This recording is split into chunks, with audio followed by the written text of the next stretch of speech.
Thanks so very much, Professor Marty.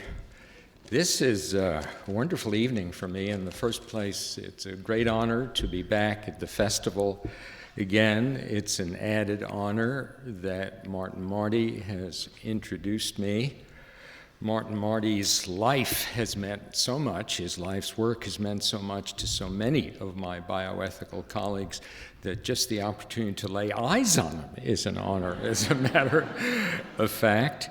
But the ultimate honor, really, is that this is the Franke lecture in honor of Rich Franke, who has done so much, not just for the city of Chicago and for this festival, but for Yale in the matter. Primarily, I think of his guidance and his wisdom and a certain philosophical nature that, to my mind, manifests itself most importantly in his understanding that there should be no breach between the sciences and the humanities. And I think he's going to be spending the rest of his life till he finally decides to shuffle off this mortal coil, doing something about that at Yale. In fact, so much is he inclined to do that he's bought a house which is less than half a mile from my own. So maybe we can commune about these situations. You know, this is the first talk I've ever given where nobody asked me the title. I can only assure you of one thing. This may be the Franke lecture in economics, but you're not going to hear very much about economics. I'm one of those people who has always had trouble, you know, balancing his checkbook, that kind of thing. If I were to give a title, though, I would give it the title of a project that I've been working on, researching for about a year, and that is the goodness of the physician. And when I talk about the goodness of the physician, I don't mean what the ethicists usually mean. I don't mean things like understanding autonomy and understanding justice and beneficence. I'm talking about actually the moral virtue that makes a difference in a physician's ability to treat his or her patients, those who come to us for healing. I'm going to start way back with Hippocrates, about 350 years before the Common Era. You know, we don't know much about Hippocrates. We only know that we know little about him, when we say Hippocrates, we mean a large number of physicians who belong to this guild that we call the Hippocratic Guild. They existed from perhaps 350 before the Common Era to about 150 before the Common Era, and they completely changed the face of medicine on the Greek peninsula and into Asia Minor. And some of the things that they did are worth reviewing. The most important thing that they did was that they differentiated about the cause of diseases from what had been before. Before, if one got a disease of any consequence, you know, malaria was common at that time, smallpox we recognized was common, tuberculosis we recognized was common, that if it was thought that if one became sick with one of these serious diseases, the gods, Apollo or whoever, was angry and something had been done by the patient that allowed him to deserve this. And in fact, this was really the position taken by the Catholic Church during the Middle Ages. But when the Hippocratic physicians came along, they really couldn't agree with this. And they made the point in all of their writings, and we're talking about something like 70 books that were written in total over the course of this 200 years. They made the point that when one is sick, something in nature has made one sick, whether one has too much of a particular fluid in one's body or a little. It can be treated by natural causes. No longer were people to pray to the great god of healing, Aesculapius, or to his two daughters, who had a couple of interesting names, Hygeia and Panacea. So here we are. Just read a little Greek and you learn etymology. So they separated health from the influence of the gods, both by virtue of how one got sick and how one was healed. One no longer went to the Asclepian temples. One went to these physicians who did some remarkable things. And one of the things they did was to keep records. Physicians had never kept records. And when they kept records of each patient, they could then write these books, these 70 books, and pass on to generation after generation, the way we do now, what they had learned. And what they learned had to do not just with taking a careful history, which nobody had ever done before, but really doing a physical examination. They would put the ear to the chest and listen to the noises that they could hear in the chest. They would feel the abdomen. There was something called the Hippocratic facies, which was the face of someone who was close to dying. And that was important because one of their other contributions was what we call prognosis, predicting what would happen. They studied their books, they listened to their teachers generation after generation, and when they came to an area, they would let people know whether treatment was appropriate or no treatment was appropriate, because they could do this thing, they could prognosticate. But I suppose, in addition to separating medicine from the gods and bringing it where it belonged to natural influences, their biggest contribution was their ethical sense, their code of ethics. And I'm not talking only about the Hippocratic Oath, which we all know about. Their code of ethics is seen in almost every one of these 70 books that we have been studying for hundreds of years, trying to find out what these doctors were really like and what we have inherited from them and what we have lost of that inheritance. Now, these books that I refer to specifically that really had to do mostly with ethics were named things like The Law, On Decorum, The Physician, What He Is to Be Like, and Precepts. And I want to read a few of them that I've scribbled down here on my antifreeze. What else can I call it? Because I didn't want to forget what they were. One of them, with purity and holiness, I will pass my life and practice my art. Purity and holiness. These are personal moral virtues. They don't have to do with ethics, which is really a negotiated kind of way of living. Here's another one. Where love of mankind is love, I don't see the AMA code having the word love in it anywhere, which is possibly why only 1/3 of American physicians belong to the AMA. Where love of mankind is, there is also love of the art. They called medicine the art. It never occurred to them that healing people was anything but a great art, perhaps the greatest of the arts that the Greeks indulged themselves in. And my favorite really to the point where this project of mine has become named for it, is this one. Some patients, though conscious that their condition is perilous, recover their health simply through their contentment with the goodness of the physician, the goodness. We're talking here about virtue. We're talking about compassion, about honesty. And I know there are doctors here this evening, and nobody is near my age, but some are old enough to know that they have had experiences in which there is something about the relationship, something about transposing their own moral values in the sick room that has made a difference in a patient's recovery. And I want to tell you a story, because this is the most dramatic example of it I've ever encountered, and it happened to me. And here we go. The year is 1963. The chaplain of Yale University, and his name will be familiar to a good number of people here, is a remarkable fellow named William Sloane Coffin. William Sloane Coffin was one of the earlier civil rights authorities. Perhaps every month he would go down to Georgia or Mississippi and be involved in some activist movement. He was not infrequently jailed. A couple of times each year he'd end up in jail. And in the year 1963, he came back from a dank Mississippi jail, sick as hell. He had a fever of 103.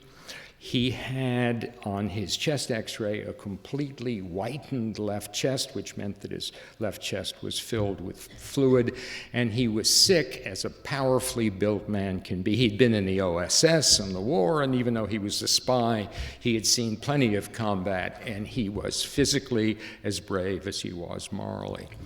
So there he is on the medical service for a week, for 10 days, for 2 weeks, and every day, every evening, his temperature hits 103, 102, and they're putting needles in his chest. They're trying to get a sample of the fluid so they can culture it, or at least get the fluid out so his lung can expand. And what do internists do when they get really desperate? They call a surgeon.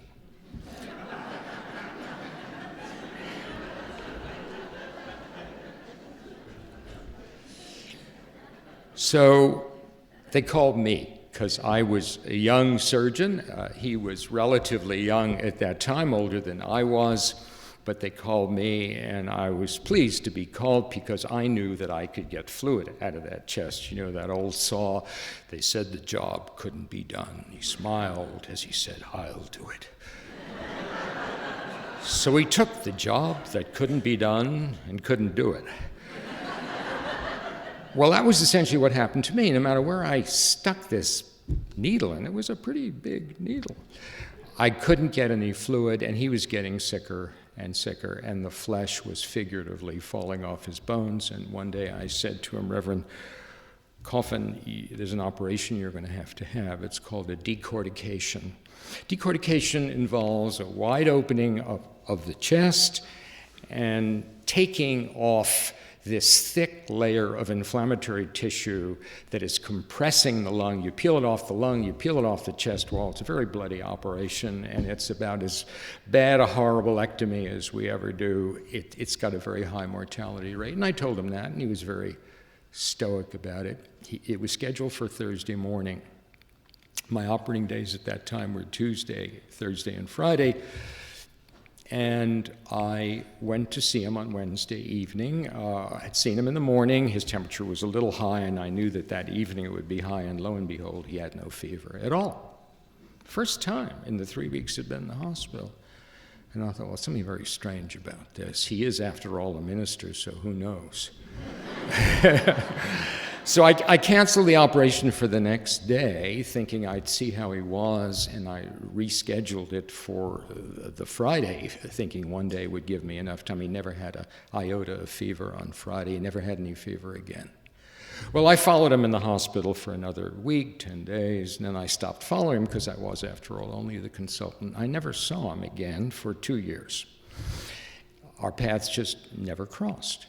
I had no idea what had happened. This defied everything that I knew from my careful scientific training. And 2 years later, he was the officiant at a faculty wedding to which I was invited, and afterwards I cornered him. And it was a very noisy room. You know what wedding receptions are like. And I said, "Reverend Coffin, you've got to tell me what happened," as though he could possibly tell me. But he could tell me. I said, "How did you get better?" And he looked at me and he said, these were his exact words, "I did it for Bizzazero."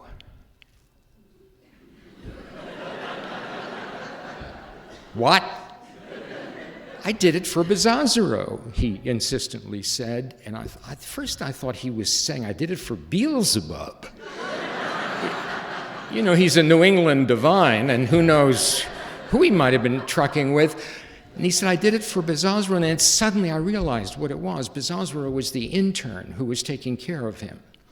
And every evening, whether Joe Bizzazero was on or off, in those days we were on most of the time, the house officers were, he would come in and talk to Bill Coffin about philosophy, about religion, about baseball, about music, and they developed this very, very close bond. And then he said to me, said Bill Coffin, "I did it for Bizzazero, I couldn't let him down." Now, once again, I've seen form frusts of this in my practice over the years, but I've never seen anything as dramatic as this. He did it for this wonderful young intern who went on to become a wonderful physician over the years. He's retired now, but he had a career that one can only look to with pride.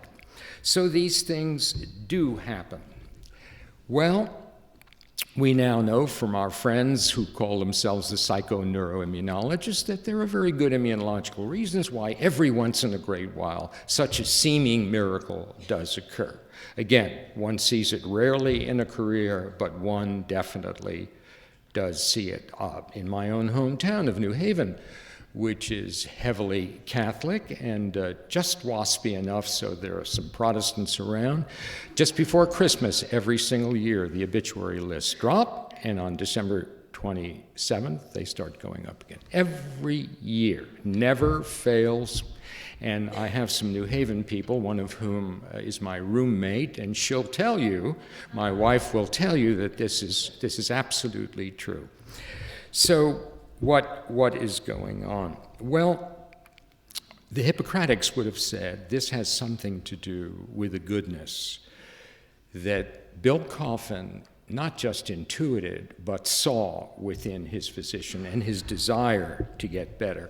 Well, this set of Hippocratic teachings was finally codified in the 2nd century, and it was done by a man named Galen, who was so authoritative and wrote so many books that medicine didn't really change for about 1,400 years. It took that long for medicine to change among the Christian nations of Europe. But within a few hundred years, Muhammad had been born. Rome fell, as you remember, in 476. Muhammad was born in 570-something. So that by 700, the Muslim nation, which started with a Renaissance, unlike what we did, had to wait all this time, started with a Renaissance. The Muslim nation was sweeping across North Africa and southern Europe, and they had essentially taken over the Greek teachings. The Greek teachings, which included the importance of the goodness of the physician. I won't go into the details of what the Catholic Church did during the Middle Ages, but medicine in the hands of the Catholic Church, for a group of reasons, did not thrive. So we find that the Greek teachings were translated into Arabic, and who spoke Arabic? The Muslim physicians did, and many Jewish physicians did. All the North African Jewish physicians did. And we come across names like Avicenna, Rhazes, Albucasis, Maimonides, Hali Abbas, Ibn Nafis. Some of these names are familiar.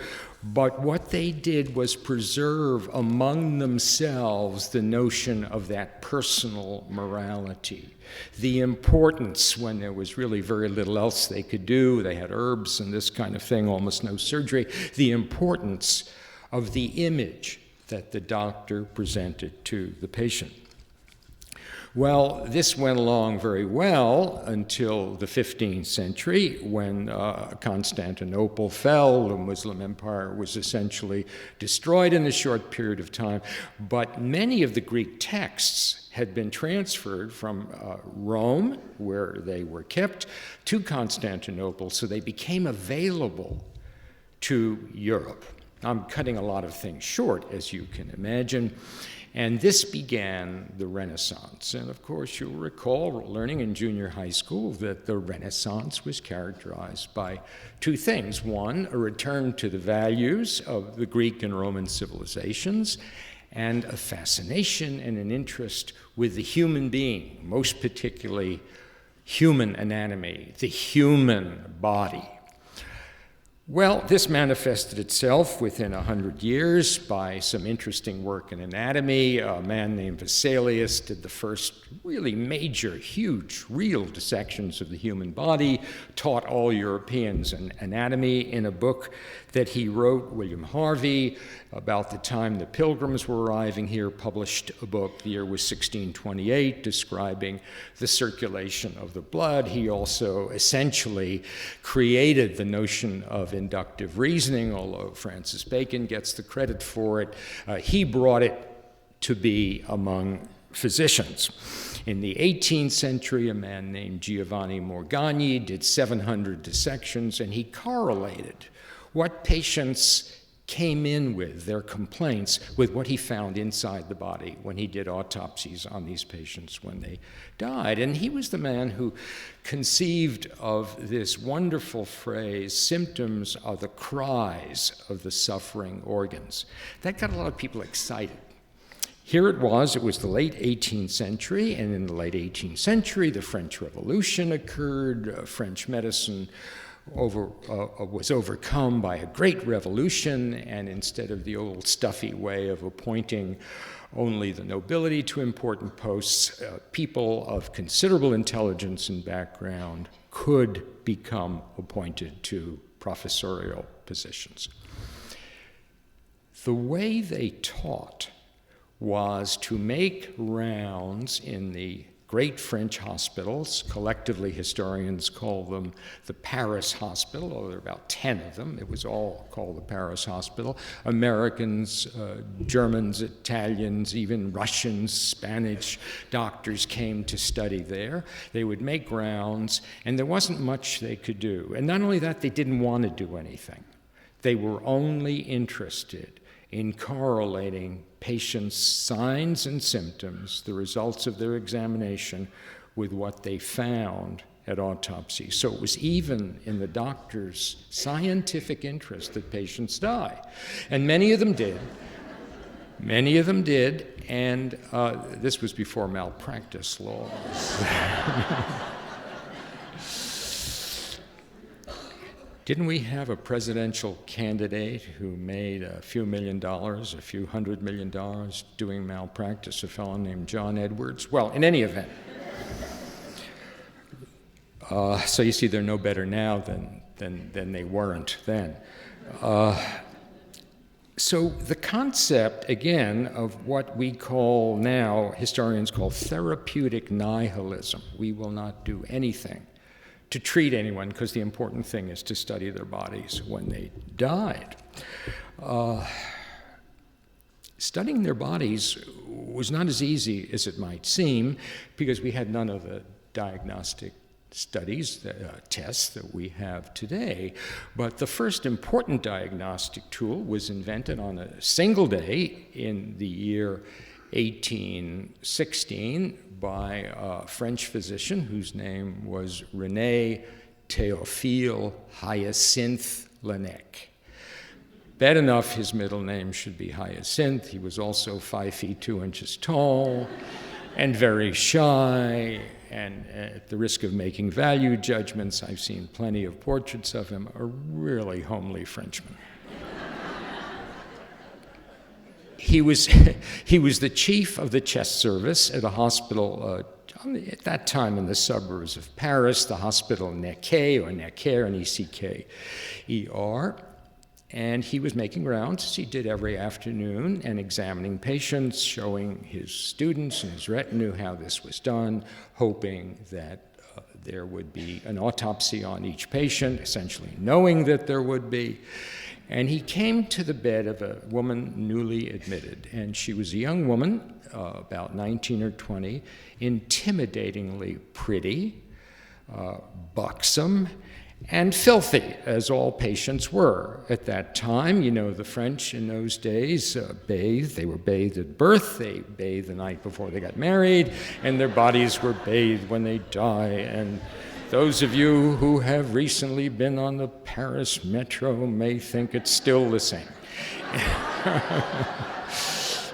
In any event, he did not want to put his ear under this young woman's voluptuous breast. He was very nervous and skitterish, and he said, well, we've done enough today, the rounds are over. And he went home and then dismissed all of the people in training, his students, and he started walking home, and he came to the courtyard of the Louvre, which at that time was a palace, and he saw some boys playing a game that he used to play when he was younger. They take this long 2x4, about 8 feet long, and one boy at one end would scratch a signal, a prearranged signal, and the kid on the other end would listen to see if he could interpret what these letters were. And little Laennec looked and said, "Sacre bleu," or something like this. and he hailed a passing cab. I guess it was a cabriolet, and he goes back to the hospital, and he rolls up a notebook. He described this in a book that he published in 1819, 3 years later. He rolls up a notebook, and he listens. He had invented the stethoscope. The first stethoscope were called baton or cylindre, and they came in two parts. You'd unscrew the two parts, put them in your hat band, and go make a house call.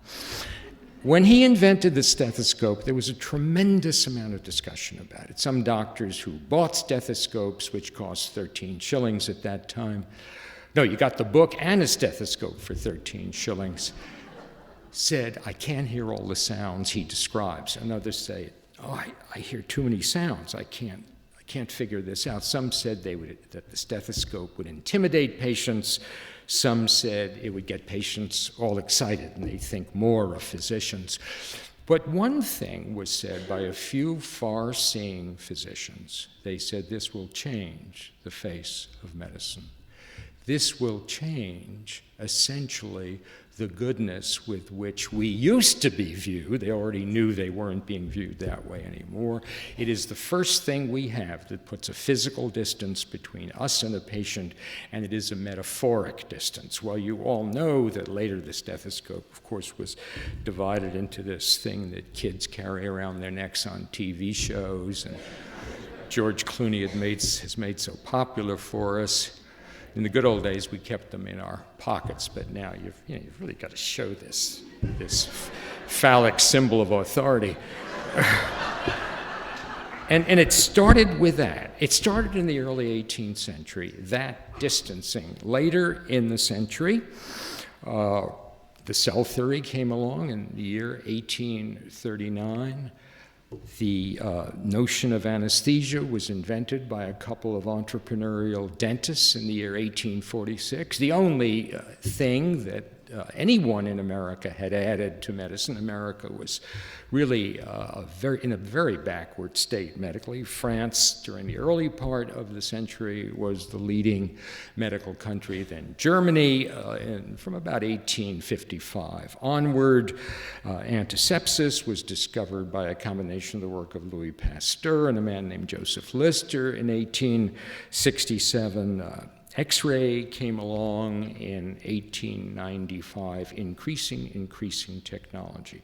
And the remarkable thing about all of this technology and all of this distancing at that time was that it occurred within the hospitals and teaching centers. If you went out in the periphery, your family doctor was very likely still to have a real relationship with a family, with a patient, but the academic physicians less and less and less. Well, the big problem for us in America was that we were, as I say, very far backwards in medicine. Our young people would travel to Paris, would travel to Berlin and Prague, Bern, all the German-speaking cities. Vienna was a major draw to study there. They didn't just go there for 2 weeks. They didn't just look over someone's shoulder in the OR. They would spend 6 months, a year doing research. The leading American physicians were all German-trained in one way or another. The great William Osler of Johns Hopkins used to complain that too many doctors are what he called verdeutscht. You know, they're Germanized. But the German physicians in the late 19th century and early 20th century were the epitome of therapeutic nihilism. They were the epitome of laboratory people, not clinical on the wards, but all of those contributions, the contributions that were made by names very familiar to you if you were to see them listed, were made through the microscope and with culture materials and things like this, but they were not bedside contributions. In the meantime, out in the periphery, away from the great centers, you could still go to a doctor who knew you well and understood you. Well, a lot of people in the United States became very disturbed about this huge exodus of young people who would then come back to America and essentially control academic medicine. They were disturbed about the sad state of American medical education. We had, between ourselves and Canada, 155 schools. The vast majority of those schools were called proprietary because they were owned by groups of doctors. You know, I and my friend Irving could open up a school, and we would charge people money for it. We had a microscope to show some of the students something. Most of our laboratory equipment wasn't even stuff that we knew how to use. So along came Andrew Carnegie with all of his millions, and he said, let's do something about this. So they hired a young man, well, he was in his 40s, named Abraham Flexner, who had done a study of American colleges, actually called the American College, and they said, look, we're going to give you all the money you want. We want you to visit every medical school in the United States and tell us which ones should be saved. So here are 155 schools between the two countries, most of them within our borders, and he comes up with a figure that only 35 of them are worth saving. Well, along comes Rockefeller, creates something called the General Education Board, and he says the Rockefeller Group, Rockefeller Foundation, it may not have been called, the foundation at that time said, we're going to give you $50 million. And later, other philanthropies came on board, and there were hundreds of millions of dollars available. In this year, 1910, when Flexner wrote his report, we're going to give you all this money, and you're going to go out and bribe the deans and the boards of directors of those 35 schools to become like Johns Hopkins. Johns Hopkins had been founded on the German principle, the principle that science is paramount, which of course still occurs today at Johns Hopkins and elsewhere, and that directors of departments will be clinical scientists, and their focus will be not just learning at the bedside, but learning in the laboratory. And with that, Flexner essentially created the model that we have today. He started that pendulum going from where it was over on the left-hand side all the way to the right. So from then on, academic physicians were largely appointed and kept in their appointments on the basis of their laboratory contributions. Fast forward 100 years, in my own school, the chairman of every major department has been chosen not for clinical skills, but for the number of papers written and the scientific work. You know about MRIs and fMRIs and CAT scans and who knows what. You know that every kid who comes in with appendicitis gets an ultrasound, whatever that may cost. Even though the frequency of misdiagnoses was under 15% without the ultrasound, and most doctors had a pretty good idea they might be wrong on that other 15%. Clinical skills, the ability to do what the Hippocrates taught us to do, a physical examination, the history of that ability is taught a little bit. There is some lip service paid to it, but not very much. We live now in what I call the age of the image. When many of the physicians who were here this evening were in training, they were taught to be masters of the physical examination and the history. Now young people are taught to be what we might call masters of the menu. A brief history is taken, oh, let me look at my algorithm. He has a bloody cough, we should do this study. If that's positive, we do this study. If that's negative, we try this study, and that'll be positive, so we'll do that. Eventually you get to the operating room, the surgical consult, who solves everything, and now the surgical consult is solving everything through a kind of a telescope that he sticks in through a hole or two, and everybody goes home in 2 days. And you know the recidivism rate is something that has been a big problem. It never was a huge problem until about 30 or 40 years ago, but it is now. So we live essentially in the age of the image, of the X-ray, of the MRI, of the functional MRI, of the SPECT scan.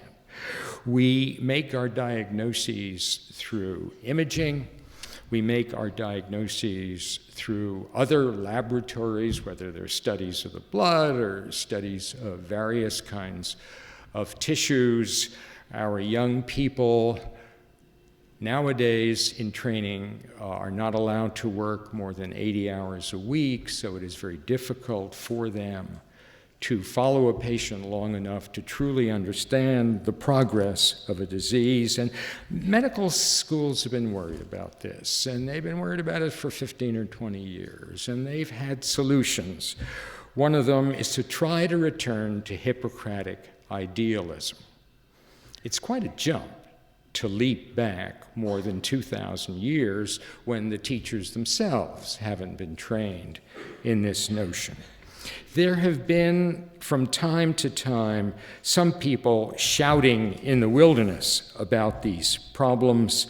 The famous quote by a man named Peabody in 1921 to a group of Harvard medical students, in which he said, "The secret of caring for the patient is caring for the patient, caring about the patient." There was a famous clinician, actually, at the University of Vienna, who was very fond of saying that nobody can be a good physician unless he or she, women were coming into medicine in 1895, is a good person. So this hearkening back to those days was something people were beginning to yearn for. But the problem is you can teach ethics and you can teach professionalism to young people. The only time in the medical curriculum that's available for them is in the first and second years. Once they get on the wards, once they get on the clinics, the excitement, and this is something I've written about, as many of you know, extensively, especially in that book, How We Die, the excitement of taking care of patients, the moment-to-moment moments, takes away any thought of interpersonal relationships. Dealing with families has become relatively superficial. Hospice was founded in 1967, as you all know, by Cicely Saunders. There's a big hospice movement, not nearly enough. There's a big palliative care movement, and to this day, there are only 1,300 certified palliative care physicians in the United States who bring to a bedside the kind of thing I'm talking about. So what can we do? What can we do when we have more distance and more technology than ever? I propose, it's radical, I propose a new Flexner study. I think it can be run by the Institute of Medicine. It will take not Flexner, but perhaps 100 people in various medical specialties, non-medical disciplines, including, and here we get back to the Franke lecture on economics, economic authorities, planners, politicians, ministers, to study not just the educational system, as Flexner did 100 years ago, but the entire edifice of healthcare in this country. It will take billions and billions of dollars in at least a decade to do this, but I think without it, we are lost. We passed a piece of healthcare legislation that was missing so much, that has gigantic holes in it, and we're now told that Mr. Boehner's first job is to take it away from us, the little fragment that we have. We need to have a study like this. And during all of their studies, in all of their recommendations when they come out, those who are doing the studying and those who are doing the recommending should be guided by the admonition of the ancient Hippocratic authors, to whom medicine was an art and prognostication was considered one of its most highly valued characteristics. Medicine now, no less than then, is an art. It's the art of nurturing the sick back to a state of health, and to realize through that other art of prognostication when it is possible to do so. And when it is impossible to do so, We must work to demedicalize the final days, weeks, and even months of life, and to nurture the dying and those who love them, and for us physicians actually, to nurture ourselves. The real truth of healing, I propose to you, lies in the nurture. Thank you very much.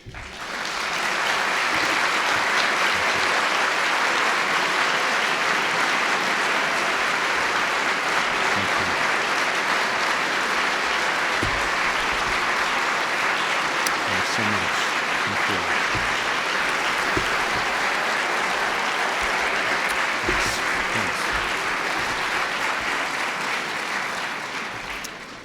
So we have almost 15 minutes for questions. If you have a question, I ask that you raise your hand and stand when you speak. And since we only have a limited amount of time, please keep your comments short.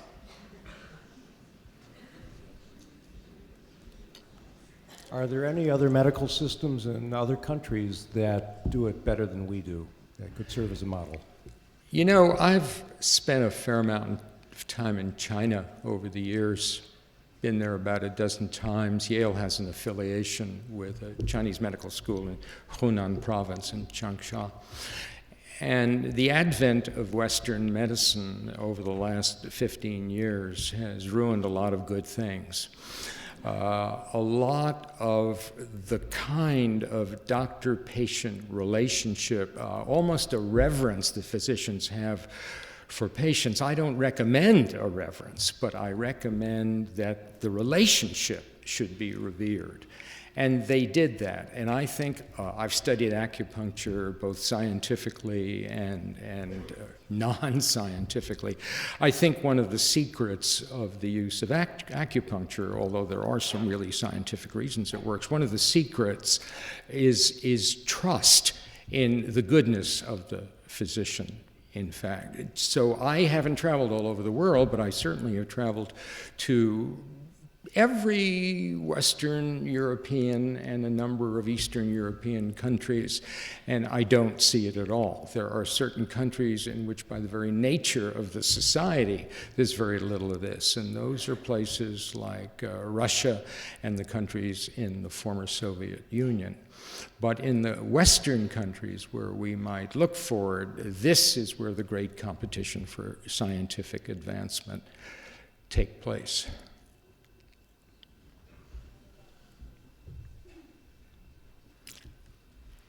Thank you. I'm sorry. Okay. There's a mic, a mic coming around. You've really admirably addressed how technology has come between the goodness of physicians and their patients. I wonder if you'd address something that I think has even a greater effect these days in coming between the goodness of physicians and their patients, and that is insurance, for-profit insurance companies. Well, if you want to see a graphic demonstration of what the insurance industry has done, and the first thing I would do if I were king of the world would be to abolish the health insurance industry everywhere.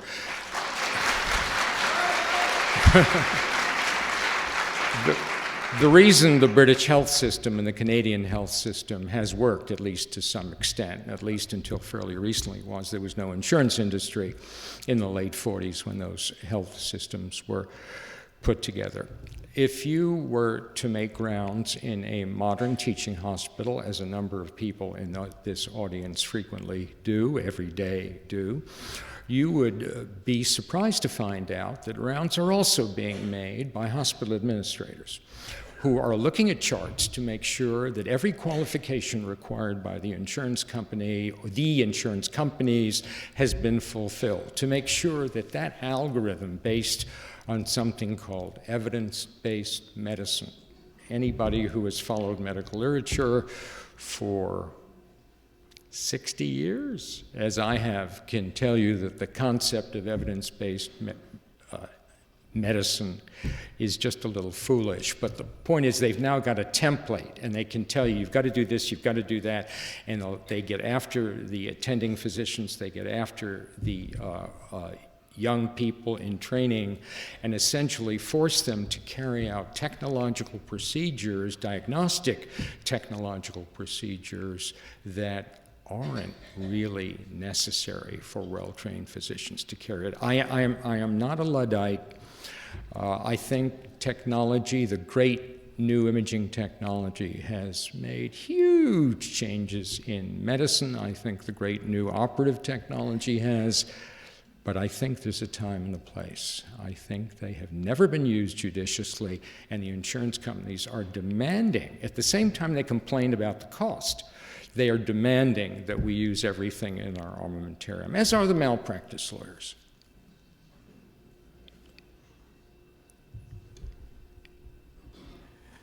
What about the increasing influence of medical corporations and pharmaceutical companies on the physician-patient relationship and on the neutrality of and scientific skills of the physicians?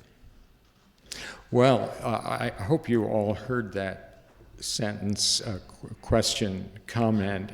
It's a very real concern, and one of the concerns is that so many academic physicians now are involved with the pharmaceutical industry. So many of these new startups that make people very wealthy when they work are run by the same physicians in the laboratories who are carrying out the experimental studies that enrich the pharmaceutical industries.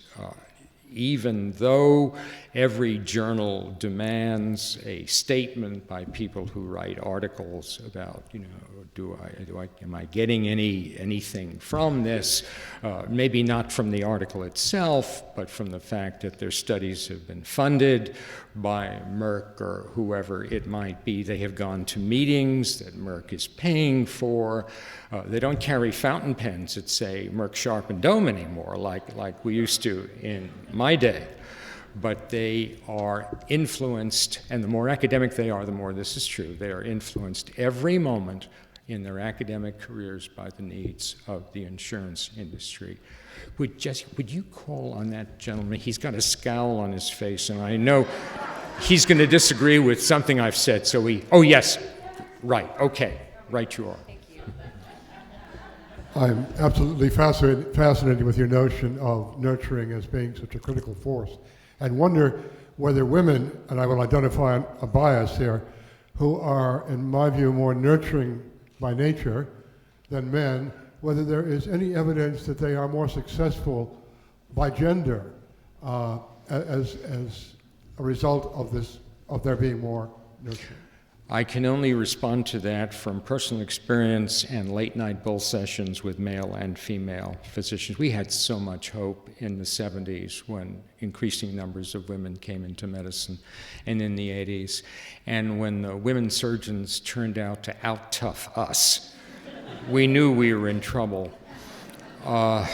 In the only specialty, there are two specialties in which I think women have fortunately had a profound influence.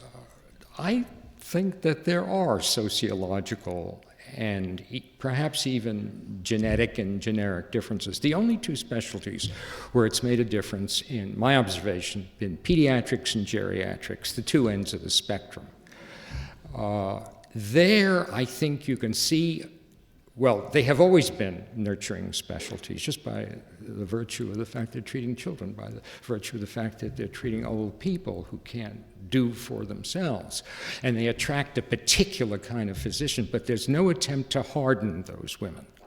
So those women continue as they are, and the nurture unquestionably has been added to by their presence, but certainly not in internal medicine, certainly not in pediatrics, certainly not in laboratory science, certainly not in pathology.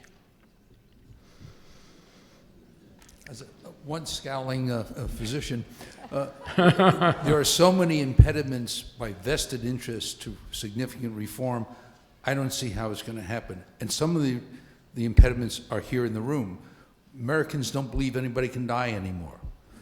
I can't tell you as I have to interrupt this because there was a statement in the Times in December by the chief executive officer of the Ronald Reagan UCLA Medical Center, in which he said, quote, I cut this out and put it in my file, any patient who comes into this hospital is not going to be allowed to die. But That's right. But continue, please. You've done it. I mean, I can't tell you how many times I hear, you can't let so-and-so die. And that's one of the major causes of this enormous cost of end of life. Somebody is going to keep them alive, whether it's the hospital, religious, family. Somebody's going to insist that you do everything for the patient. And if one person does it, you're stuck. And I shouldn't be peddling my own book, but I dealt with this extensively way back in 1994 in a book called How We Die. In September, we published an addendum, what I call a coda, to catch us up to the present time. Believe me, this is the culture of medicine. You know it as well as I know it, and every doctor in the room knows it. We've got to change the culture of medicine. Medicine is an expression of the sociological situation and time from which it arises. It is not a science, it is an art, and art arises out of the society that makes it. And these are the values of our society. How many times have I and other physicians been dealing with a patient who has left advance directives that nothing should be done if they're on life support, and the daughters know it who live here in Chicago, and the son knows it who lives in Evanston, and in comes flying Susie from Dubuque. Hasn't seen her mother in 3 years and didn't even call her last Christmas, and she's overwhelmed by guilt. You've got to do everything possible. Well, we've done everything possible. No, you've got, and this goes on and on and on. If you are looking for an advocate, you've just found him right here.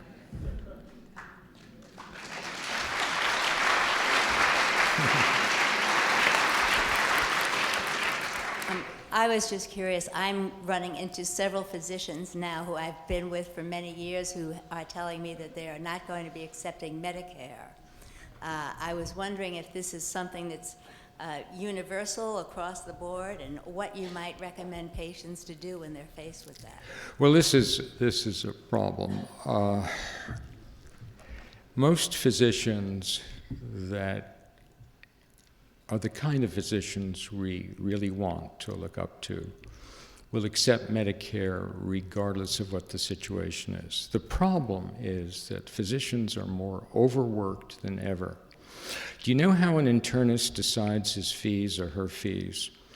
They have to make a certain amount of money per hour to finance their office, including all of those huge expenses that doctors now have, having to do with technological advances. You know, you've read about electronic medical records, something like that. It's very, very expensive to do. So many of them find themselves forced into a situation where if they keep accepting Medicare, their incomes will go down. Now, if you were going to set up, and I hate to be talking about physicians I don't know, and particularly about people you obviously care about, but if you were to make a sliding gradation of the goodness of physicians in any community, the ones who are the first to say, I will not take Medicare patients anymore, are the ones who would be furthest down on that sliding scale. And that's been my observation. How are we doing on time? Yeah. This will be our last question, and after this, Dr. Nuland will graciously be signing books in the lobby for half an hour.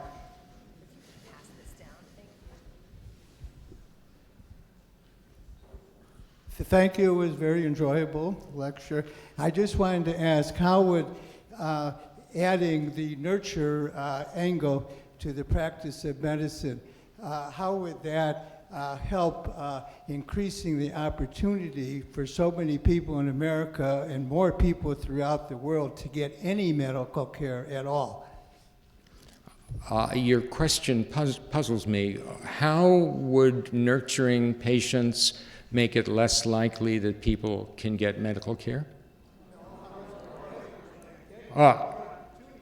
Wait a minute, I must have misunderstood. If we nurture people, did you say we are less likely to be able to give medical care, or? No. No, what I said was, how is nurturing people related to increasing the opportunity to give more people medical care?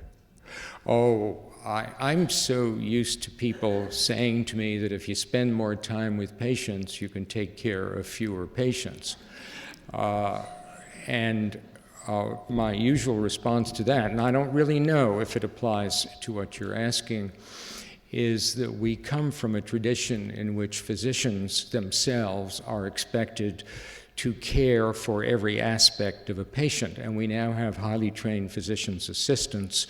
We have highly trained nurses who are professionalized in a new way. When a patient comes to a doctor's office and needs a 6-monthly checkup, for example, to find out if their blood pressure medication and their insulin should be changed, a lot of that can be done by a physician's assistant or by a highly trained nurse, and the doctor's job then becomes to correlate the information and make a recommendation. These doctors who are overworked are largely overworked because there are so many qualifications to fulfill for insurance purposes, for admitting to the hospital purposes, and things like that, that there's very little time for the real nurture. So I would argue that when this new system takes place in 10 years, we will have far more family physicians, far more. We can expect someone to go into family practice when his income, therefore, or her income is 1/5 that of a cardiac surgeon. This will all be changed. All physicians will be on salary. Study what the Mayo Clinic does. Study what the Cleveland Clinic does. Group practice is the answer to a lot of this, where physicians are able to spend the amount of time that is required to give patients what they absolutely need, part of which, of course, is a very significant part of which is nurture. Physicians nowadays are stuck with the need to pay their expenses and have a reasonable income. And as you know, the government is going to cut the Medicare payments pretty soon, and they may be cut even more. So physicians are caught between the devil and the deep blue sea. Even those who continue to accept Medicare because of a sense of moral responsibility are finding that they are stuck and cannot nurture the way they used to. I think we've run out of time.